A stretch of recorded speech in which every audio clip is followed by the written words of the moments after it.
आप भी उनके ट्रस्ट की रिस्पेक्ट करें और अपनी सक्सेस से उस हुनर से उसको जस्टिफाई करें और आगे बढ़े और अपने मकराना शहर का नाम और आगे तक लेके जाएं।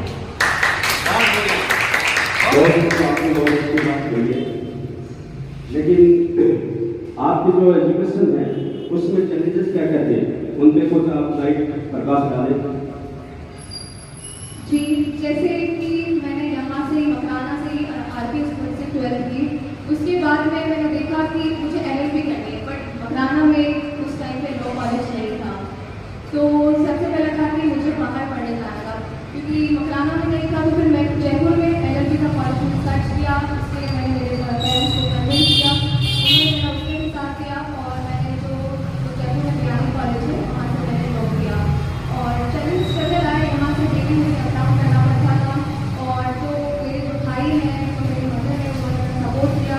वहाँ तक मुझे 5 साल जो मेरे इसमें लगे हैं पूरा उन्होंने सपोर्ट किया और मेरे जो स्ट्रगल को आसान बनाया। और आज मैं आप सबके सामने एडवोकेट करूँगी। एक एडवोकेट का पॉलिटिकल से, राजनीति से काफ़ी क्लोज कनेक्शन होता है, तो क्या कभी आपका ऐसा मोटिव रहा है कि पॉलिटिकल को लेकर आपका क्या व्यू, पॉइंट ऑफ व्यू है, वो जरा बताइए। जैसे एडवोकेट और पॉलिटिक्स को बता रहे तो, बट टू बी ऑनेस्टली मेरा पॉलिटिक्स में ऐसा कोई इंटरेस्ट नहीं था। मेरा जो अल्टीमेट यही था कि मुझे LLB करके PhD करनी है और कॉर्पोरेट वर्ल्ड में ही अपना नाम करना है। और जैसे कि मैं जब मेरा LLB हो रहा था, उसके साथ में ही मैं मार्बल इंडस्ट्री से भी जुड़ी हूँ। मार्बल इंडस्ट्री में भी लास्ट 8-9 साल से काम कर रही हूँ। तो जो कॉर्पोरेट में मेरा जो एक्सपीरियंस है, मैं वही चाहती हूँ कि जो कॉर्पोरेट का मैंने मार्बल में काम किया है, सेल्स का और जो भी, अब मैं एज ए लीगल एडवाइजर अपना वही कॉर्पोरेट का जो एक्सपीरियंस है वो आगे ले जाके एज ए कॉर्पोरेट लॉयर में काम करूँ। मार्बल के क्षेत्र में कॉर्पोरेट का एक्सपीरियंस, इसको थोड़ा आप एक्सप्लेन करेंगे ताकि जो यहाँ की हमारी जनरेशन है, स्पेशली जो गर्ल्स है, वो यहाँ रहकर मार्बल के क्षेत्र में किस प्रकार से अपने आप की भूमिका यहाँ पर बना सकती है, इसको थोड़ा एक्सप्लेन करेंगे तो उनको अच्छे से समझ में आएगा कि मार्बल के क्षेत्र में रहकर हम किस प्रकार से कॉर्पोरेट सेक्टर को हम महत्व दे सकते हैं। जी, तो जैसे कि मैंने बताया कि मैं मार्बल इंडस्ट्री में थी, तो जब मैं LLB कर रही थी तो मुझे एक ऐसा जरिया चाहिए था ताकि मैं अपने आप इंडिपेंडेंट भी बन सकूँ।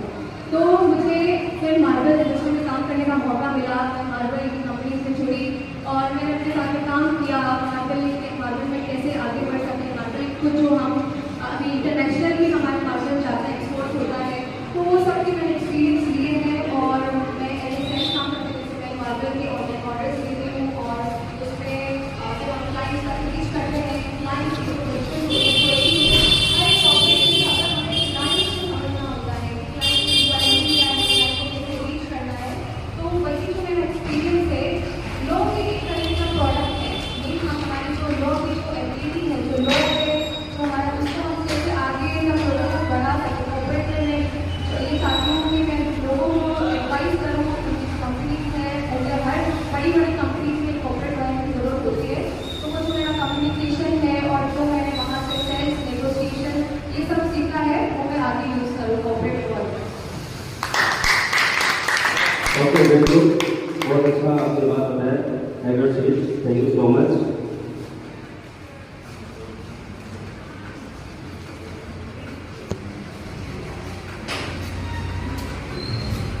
सभी साहब से स्वागत करने के लिए मैं इनवाइट करता हूँ विशाल आनंद को, समाज सेवी विशाल जी हमारे पास यहाँ पर उपस्थित है, तो उनको गुजारिश करूँगा कि वो सभी साहब का स्वागत करें।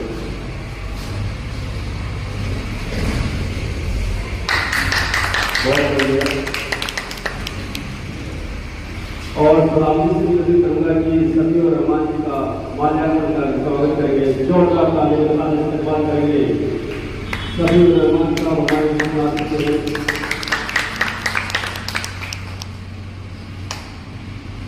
Now a brief introduction for our upcoming future generation, Ms. Ariba Chauhan. Ariba, are you doing BCom in Apex College, and what about your expectations and what do you think about your sister's success? You can speak in Hindi also. आज मेरी बहन advocate कर रही है, advocate Rajkumari. First of all I am so proud of you, she is advocate now. या ये कैसे बनी, इसका बहुत बहुत स्ट्रगल है, उसके लिए कंसर्न रहना, डिसिप्लिन के साथ में मैं LLB कंप्लीट किया। ऐसे हर कोई LLB नहीं कर सकता है, ना कोई कोर्स कर सकता है। जब तक कोई डिसिप्लिन नहीं होगा कोई अपनी लाइफ में, तो कोई कुछ नहीं कर सकता। तो डिसिप्लिन होना, पंक्चुअल होना, एफिशिएंट होना चीज़ के लिए बहुत ज़रूरी है। So I am so proud of you Iqra Chauhan. Thank you so much. अब मैं चाहूँगा इकरा चौहान की जो मम्मी जी हैं, मेरे ख्याल से वो बड़ी लिखी होंगी, बॉम्बे से बिलोंग करती हैं, तो मैं चाहता हूँ कि उनको तो समाज की बेटी के लिए दो शब्द कहें। देखिए, पेरेंट्स की जो तपस्या होती है, जो उनके जो सेक्रीफाइस होते हैं, जो उनकी कुर्बानियाँ होती हैं, उन कुर्बानियों का नतीजा ये होता है कि बच्चे उसको एक रिजल्ट के रूप में अपने पेरेंट्स को, अपने समाज को, सोसाइटी को, देश को वापस रिटर्न करते हैं। और पेरेंट्स अगर सेक्रीफाइस करें, बच्चे अगर डिसिप्लिन में नहीं रहे, जैसे कि अरीबा ने बताया कि डिसिप्लिन बहुत ज़रूरी है, डिसिप्लिन है, डेडिकेशन है, डिटर्मिनेशन है, ये तो 3D है। इन 3D को अगर हम लाइफ में फॉलो करें तो हम किसी भी मुकाम तक पहुंच सकते हैं। तो हमारी बेस्ट कोशिश रहेगी इकरा के साथ कि वो सबसे पहले तो RJS फाइट करे।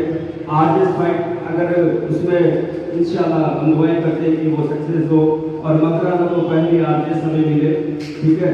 और RJS के अलावा भी और बहुत सारी अपॉर्चुनिटीज़ है, जैसे कि कॉर्पोरेट सेक्टर में आप जाना चाहते हो तो कॉर्पोरेट सेक्टर के मैं आपको थोड़े से टूल्स बता देता हूँ कि एक होता है लेबर लॉ में डिप्लोमा होता है, ठीक है।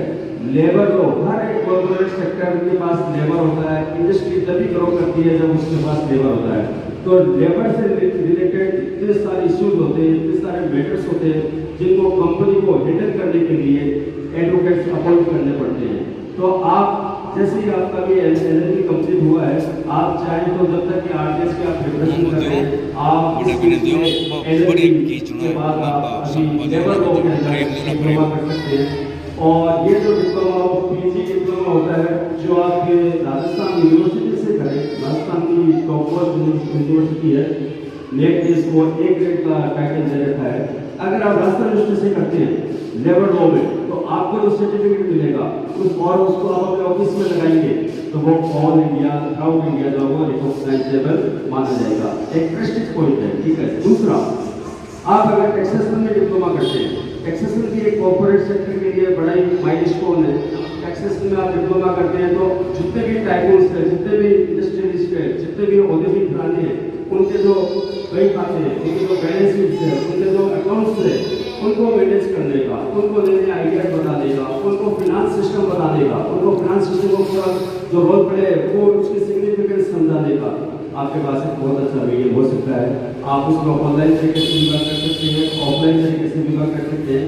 तो अभी अगर आपका LLM करने का इरादा नहीं है और आप कॉर्पोरेट सेक्टर में RJS को अगर प्राइमरी रखते हुए सेकेंडरी आपका जो ड्रीम है कॉर्पोरेट का, तो उसके लिए आप दो तरह के डिप्लोमाज आप ले सकते हैं, लेबर लॉ में भी और टैक्सेशन लॉ में भी, तो जो कि आपके लिए काफ़ी ज़्यादा इन फ्यूचर फ्रूटफुल रहेंगे। अब मैं आपको एक बात ये भी करना चाहता हूँ कि अगर इन फ्यूचर देखिए, ड्रीम जो है, इंसान क्या करता है, दो तरह की दुनिया में इंसान होते हैं। एक इंसान वो होता है जो प्लान A बनाता है, और एक इंसान वो होता है जो प्लान A के साथ plan B, plan C, plan D, plan E, बहुत सारे प्लान रखता है, ठीक है। क्या फर्क